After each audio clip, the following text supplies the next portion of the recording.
ওরে বাপ রে বাপ! এ তো অরিজিনাল বাংলা গরম। মানে আম পাকা, কাঁঠাল পাকা, জাম পাকা সব গরম একবারে। একবারে মনে করেন চান্দি-মান্দি সব ফাটা ফেলা দিচ্ছে। আর এই রোদের তাপ কি দেখেছেন গিয়েছেন ফোকাস দেখেন। ওরে সর্বনাশ করছে। মানে আমরা যারা মনে করেন দিন আনি দিন খাই, মানে ম্যাঙ্গো পিপল, আমজনতা। যারা মনে করেন যে রাস্তাঘাটে আমাদের বাড়াতেই হয়। সে চাকরির সুবাদেই হোক আর ব্যবসার সুবাদেই হোক। আমার মনে করেন নিজের চিন্তা নিজেরই করে খাইতে হবে। তা আমরা কী করে আশা করি যে যারা শীতাতপ নিয়ন্ত্রিত কক্ষে বসে থাকে, মানে এসি রুমে বসে থাকে, মানে দেশের চিন্তা ভাবনা করে, তারা ওই কাঁচের ওপারে বসে থেকে শীতাতপ নিয়ন্ত্রিত কক্ষে থেকে এসি রুমে থেকে আমাদের মতো বোকাচোদা বাবিকের কথা কী জন্য চিন্তা করতে যাবে? তারা তো নিজের আখের গোছাবি, এটাই তো স্বাভাবিক।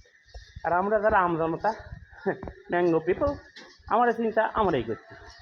এই রোদ ফাটা কাঠ ফাটা গরম, তারপরে মনে করেন এর মধ্যে দিয়ে মনে করেন জীবন চালা নিতে হবে। এর মধ্যে দিয়ে পেটে ভাত জুটলে জুটলো, না জুটলে নাই। আর ওরা তো মনে করেন পোলাও খাওয়ালে ব্যস্ত। ওতে রোদের তাপ, এই গরমে জীবন বাঁচানোই অতিষ্ঠ। তাহলে কী করে বুঝছেন ব্যাপারটা? ব্যাপারটা হলো যার যার চিন্তা তার কাছে। মানে দেশের চিন্তা কে করলো না করলো, ও শীতাতপ নিয়ন্ত্রণে এসি কক্ষে বসে থেকে কত কী করবো আমরা জানা আছে। অতএব আমজনতা ম্যাঙ্গো পেপার, নিজের চিন্তা নিজে করো, নিজে করে খাও। মশার চিন্তা নিজেরই করতে হবে, কারণ আমাদের তো আর এসি নেই।